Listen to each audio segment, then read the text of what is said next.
One or two. Okay, let's get the great man out.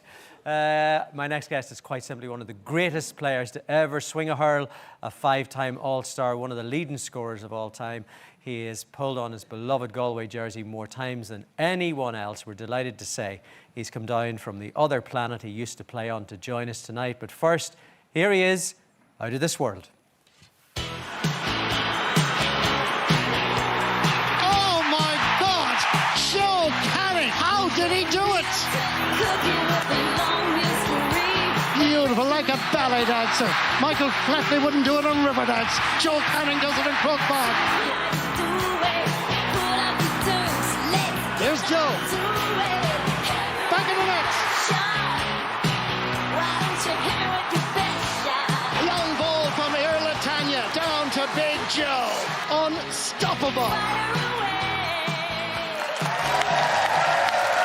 Ladies and gentlemen, please welcome Joe Canning.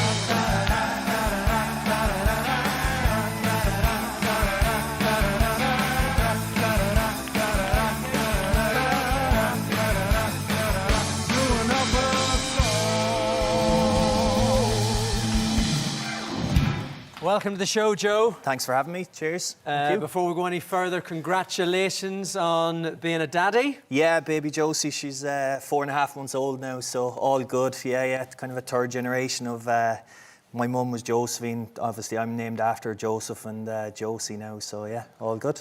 And you're getting a wee bit of kip, are you? Yeah, she's actually fairly good. Unfortunately, when you tell people that, they don't believe you. But yeah, she's good. She's getting into her own little routines and stuff, so we're getting a good bit of kip. But they also hate you. I know they hate me, yeah. So that's the thing, yeah. I was going to ask any advice, Angela, but that's... Yeah. Rub it in. That's it, is it? That's it. But also maybe don't do Dancing with the Stars if they come knocking. Yeah, I've turned that down, actually, yeah. I mean, you've threatened to go on Dancing with the Stars with your daughter, is that right? I use it as a punishment technique. I say, you behave or I will go on Strictly Come Dancing and your friends will watch me dance. So, yeah. I'd love to see you doing the Argentine tango. So, Joe, you were saying there that baby Josie is named after your mum. Yeah. Who you lost in 2022. Yeah, in January, yeah. So she was sick for a long time. Going back to 2015, she got breast cancer, and then she was good then until probably around 2020 again, and we lost her in January 2021. Yeah, so or 2022, sorry. So it's nice to remember her through Josie as well. So yeah, it lives on.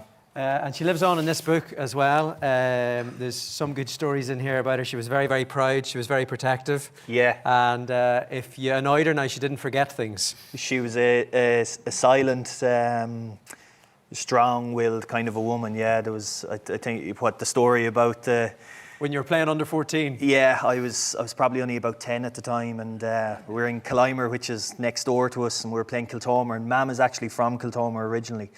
And she was in the car and my granny was with her, and there was a guy outside the car that didn't realise the window was down a little bit, and he was like roaring, cut the effing legs from under about me on the pitch.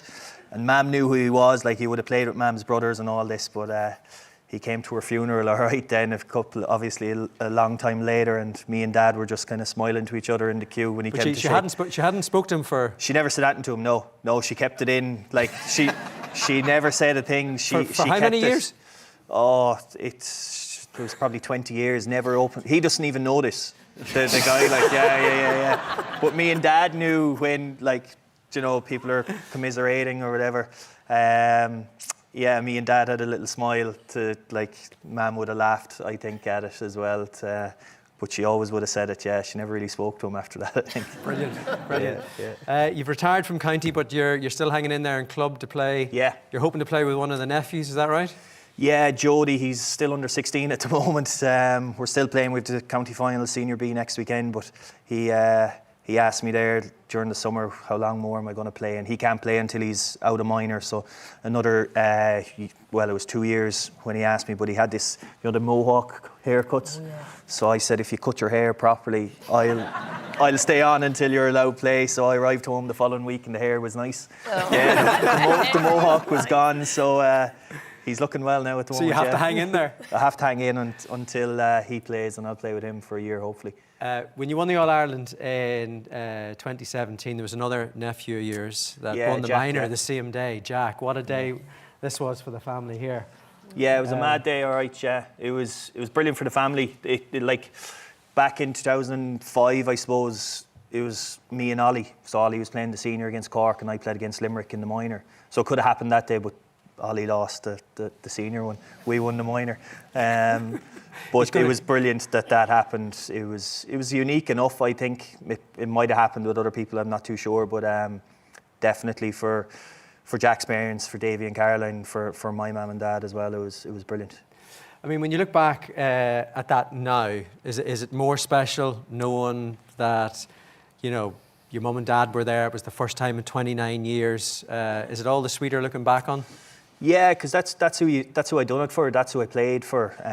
Just to see, like you saw the picture of Mam there after the game, and Dad there as well. Like that's the smiles you want to see after a game.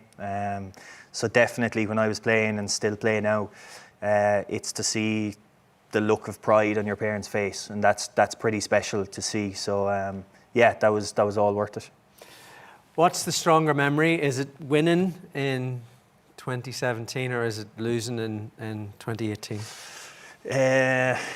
I probably get more reminded now about losing in 18 because I live in Limerick, and my wife is from Limerick. So there's probably not a week that goes by that there's some Limerick supporter coming up to me and going, "Geez, fair play to you for missing that free in 18."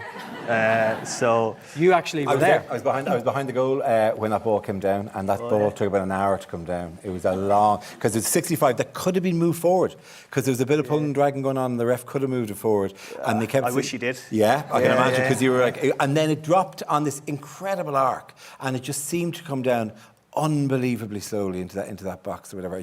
She was only a couple of feet short, and then. Yeah, it got cleared out. It's a lot. It's a lot more beautiful memory than I have of it. Yeah, I put it that way. Can I say that I've used as a clip of you, and it was briefly in that montage, which I've used to make the argument for hurling being the glorious game that it is. Because I remember the friends of mine in the UK go, "Oh, they talk about Joe Root or somebody, some cricket player, and a lovely strike of the ball," and I would send them the clip of you against Kilkenny, running full pelt, the ball coming over your shoulder, you catching it and striking it in the one movement, and saying, show me the cricketer who'll do with this, while two other cricketers are chasing him, also carrying bats at the same time. And trying to kill him. Yeah, and trying to kill him. And stick in the top corner. Yeah. Are you still as superstitious now you finished playing? Yeah, I still do. I remember two years ago we were going well with the club. My wife Meg didn't go to any of the games, and we were winning all the games, and I was telling her not to come. I was like, stay away.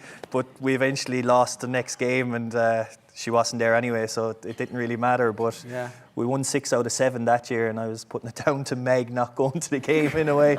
Are you superstitious? I mean, I get the feeling you maybe are you? I'm maybe a bit woo-woo. Yeah. What's a bit woo-woo? Well, like I like a bit of sage, and I'm into horoscopes, and like I think maybe that the lad we bought our house off might still be there. Just a tad, so.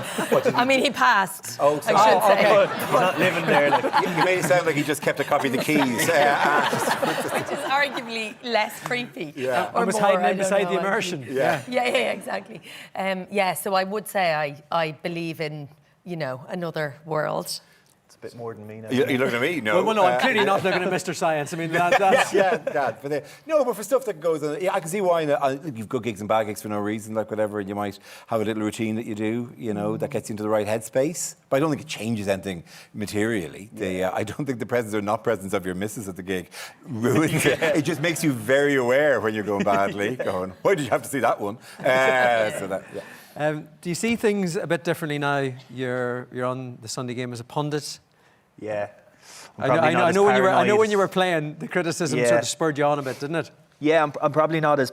It's like when you're in an environment like intercounty hurling or football, you're very paranoid as a sports person because you think the world is against you, and you create this kind of siege mentality to it's us against them, and especially in reporters or anybody like that. So when you go to the other side and you're kind of with the Sunday game and you're talking about stuff, it's nobody really has an agenda about anybody.